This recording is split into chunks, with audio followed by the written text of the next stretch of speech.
બ્રહ્માસ્મિ કહે એમાં મમ પાઠશાલા બ્રહ્માસ્મિ, મારી પાકશાલા. પાકશાલા એટલે કે રસોડું સંસ્કૃતમાં કહે કે એ જ બ્રહ્મનું મૂળ છે. એક સ્ત્રીને પૂછવામાં આવ્યું કે પિતાજીના જે 3 મુખ્ય છે જ્ઞાન, ભક્તિ અને કર્મ, એ તમે રસોડામાં કઈ રીતે સાર્થક કરી શકો છો?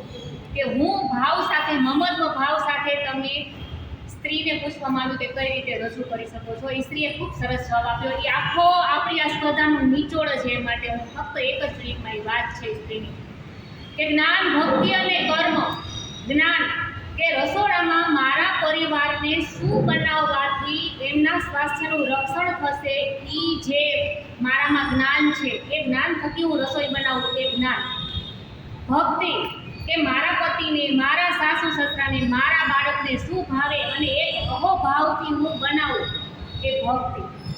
અને કર્મ તો એક દરેક સ્ત્રીનું કર્મ જ છે કે રસોડામાં એની પોતાની જે ઓળખ છુપાયેલી હોય છે. હું શું બનાવવાથી મારું કર્મને, કે હું જે કર્મ કરું છું એ સ્થાપિત થાય. કારણ કે આપણે કર્મને નથી છોડવાનું, કર્મને વળગી રહેવાનું છે.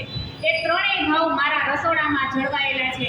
એ સ્ત્રીના જવાબથી દરેક જે બેઠેલા સભાજનો હતા એ ખરેખર ખૂબ જ તાળી પાડી અને સ્ત્રીને વધાવી દીધી. કારણ કે આપણે પણ આ પિતાજીના ત્રણેય કર્મ પ્રત્યેતાની પ્રાર્થના કરી ખૂબ સરસ પિતાજી પ્રમાણે જીવન જીવે છે. તો પિતાજી પ્રમાણેનું જીવન આપણે રસોડામાં જ જીવી શકીએ છીએ.